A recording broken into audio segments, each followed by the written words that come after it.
Programme के शुरू में जब हम आपका तारुफ करवा रहे थे तो सामिया साहिबा कह रही थी कि ये बड़े पक्के हैं। किस चीज़ के पक्के हैं भाई आप? Thank you so much to her. लेकिन बस मेहनत कर रहे हैं नुमान भाई। मैंने स्टार्ट किया था 2013-14 में एंड देन 2015 में हमारा मैं मैशअप्स बनाता था बिकॉज मैं म्यूजिक डायरेक्ट करता था। अच्छा, वेरी गुड, बनाता था यार, वेरी नाइस।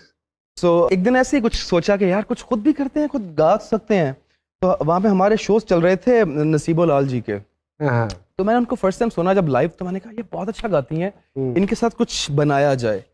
सो तब फिर हम लोगों ने मैशअप बनाया और वो ओवरनाइट इतना सक्सेसफुल हुआ माशाल्लाह, वो मिलियंस में गया। एंड उसके बाद फिर मैंने बहुत काम किया 15 से लेके अभी तक, जिसमें बस एक थोड़ा सा प्रॉब्लम रहा मेरे साथ कि पाकिस्तान में इतना ज़्यादा काम मैं नहीं कर सका। किया पाकिस्तान से ही, बट लोग मुझे मोस्टली इंडियन समझते थे। इवन जब मैं कभी भी जाता था कहीं पे तो उनको बताता था कि यार वो फलाना लड़का आ रहा है, अच्छा वो पाकिस्तानी है। तो मुझे ये बड़ा हैरत होती थी यार कि और कोई इसका पर्टिकुलर रीजन कि क्यों समझते थे? बिकॉज जो मैंने म्यूजिक अपना स्टार्ट किया वो इंग्लैंड की कंपनी थी मूवी बॉक्स। अच्छा, वहां से स्टार्ट किया। अच्छा। उसके फौरन बाद मुझे एक इंडियन कंपनी थी देसी म्यूजिक फैक्ट्री, उसने साइन कर लिया। अच्छा, उसके बाद जब तक मैं पाकिस्तान में अपना लॉन्च करना, अभी वो रिसेंटली मैंने अभी एक पाकिस्तानी कंपनी के साथ काम किया है, तो अब कुछ लोग जान गए हैं कि नहीं भाई लड़का हमारा ही है, पाकिस्तान का ही है। माशाल्लाह। और फिर एज ए म्यूजिक डायरेक्टर मैंने राहत फतेह खान साहब के लिए ट्रैक्स बनाए एक दो। राहत साहब के लिए कौन कौन सा ट्रैक बनाया, कुछ बताएं? एक गाना था, वो एक मूवी का गाना था, वो आई थिंक अभी तक अटका पड़ा है, मुझे अभी तक उसका पता नहीं चला कि उस किस वजह से। वो बहुत खूबसूरत गाना था, मैं आपको गा के जरूर सुनाता अगर वो अभी तक आ गया होता, पर अच्छा, अभी तक आया नहीं है वो गाना। थोड़ा सा गुनगुना देंगे। वही गाना अगर निकल गया तो नहीं निकलने दूंगा। वो गाना तो सर साज कहाँ आवाज कहाँ हमदम कहाँ हम साज कहाँ, नजर तुम्हें देखने को तरसे नैना बिन बादलों के बरसे।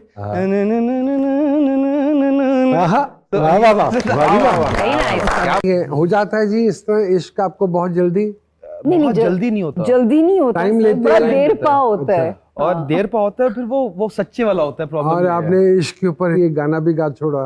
बिल्कुल, है ना? बिल्कुल।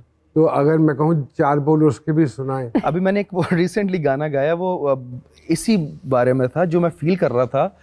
अचानक मैं लिख रहा था और लिखा कुछ नहीं जा रहा था, फिर एकदम से जब मैं उठा और मैंने उठते हुए मेरे मुंह से एक लाइन निकली कि लिख लिख के शायर हो गए हैं यार। तो मैंने उधर ही बैठ गया, मैंने कहा गाना बन गया, इसी पे गाना बनाता हूँ। जी मेजर, तो मैं आपको वो गाना सुनाता हूँ अब। अस्सी फिके फिके जे तू मिठा मिठाए, असी थोड़े सांवले तू चिट्टा चिट्टाए, हुस्न तेरा ए वांग बहारा ते वाल तेरे ने तिले दियां तारा ते नैन तेरे ने दो तलवारा, असी लुकदे छुपदे भी अज जाहिर हो गया, तेरी याद च लिख लिख के असी शायर हो गए। बहुत प्यारा, क्या बात, thank you. Welcome back to G Sarkar. अगर मैं ये कहूँ कि आपकी मोटिवेशन नसीबो लाल साहिबा हैं तो ये गलत बात नहीं होगी? फिर बिल्कुल गलत बात नहीं है, बल्कि मेरे लिए जितने अच्छे पाकिस्तान के या दूसरे मुल्क के भी अच्छा काम करने वाले हैं वो मेरी मोटिवेशन ही है। किस किस के साथ काम कर चुके हैं? मैंने ऑलमोस्ट पाकिस्तान में सबके साथ काम किया है as a music director, as a singer Shazia Manzoor ji के साथ, नसीबो लाल जी के साथ। और तो साथ ही इसका मतलब है कि फरमाइश कर ही दे एक वो अच्छा सा गाना जो आप समझते हैं जो मैं नहीं गा सकता, वो वाला जो आप नहीं गा सकते। नसीबो साहिबा के साथ आपने गाया था। जी जी जी। तो अगर मैं कहूँ उसकी दरखास्त करूँ को 2-4 लाइनें हो जाए। का एक पार्ट सुनाता हूँ आपको, वो था अब स्केल देंगे जरा, बी माइनर का। गल हक सच करदा मैं झूठा नहीं जरा भी, जे कोई बन जावे यारों करीदा खफानी उतों दिल किसे दा कदे तोड़ी ना जरा भी, क्योंकि दिल विच वसदा यार खुदा वे माही घर आ, वे माही घर आ, वे माही घर आ,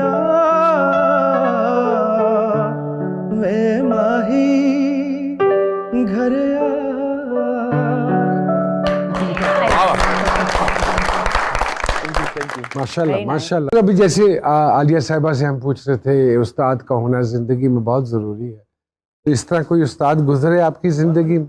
बहुत सीखा है। जब मैं रिकॉर्डिस्ट था तो मेरे पास स्टूडियो था, तो काफ़ी ज़्यादा अच्छे बड़े लोग रिकॉर्ड करने आते थे डिफरेंट प्रोजेक्ट्स मेरे पास। तो जब वो करवा रहे होते थे मैंने वहाँ से सीखा। फिर उसके बाद यूनिवर्सिटी में मैं फिल्म एंड टीवी का स्टूडेंट था। देन जब मैंने कंप्लीट किया तो मैं इंग्लैंड चला गया and I done my music college from there, from London. माशाल्लाह। या तो अगर मैं ये कहूँ कि आपने वाकई मौसीकी पढ़ी है, या exactly is the right thing. अच्छा, ओके। सो मैंने वो पढ़ के फिर मैंने एक्सपेरिमेंट्स करना स्टार्ट किए। Very nice. या और फिर जहां से सीखने को मिला मैं आज भी सीखता हूँ। एक अच्छी आदत कह लें या बुरी आदत कह लें, मैं वो सी चुप रहता हूँ कहीं पे भी, क्योंकि मैंने ये चीज नोट की है अपनी लाइफ में कि जहां पे आप चुप रहते हो तो आपको ज्यादा सीखने को मिलता है। इसलिए तुम चुप हैं। और मैं परेशान हूँ कि ये कब सीख चुके हैं और ये बोलना शुरू करेंगे। अच्छा जी, आई थिंक ये सबसे बेस्ट वे होता है लर्निंग का, क्योंकि जब कोई आप ज्यादा चुप रहते लोग समझते हैं कि इसको कुछ पता नहीं है, और आप ऐसे बने भी रहो कि मुझे कुछ नहीं पता, क्योंकि फिर आपको उनसे बहुत कुछ सीखने को मिल जाता है, अच्छा भी और बुरा भी। बुरा फेंक दो, अच्छा रख लो अपने पास। वाह वाह वाह, तो बहुत अच्छी चीज है। और नमन भाई आपने एक बात की थी, किसी को परखना है तो अनजान बन जाओ, जैसे कुछ पता ही नहीं है, बता देगा। ये भी एक सीखने का तरीका। वाह वाह, बिल्कुल। नफसियाती लोगों से पाला पड़ा इस फील्ड में?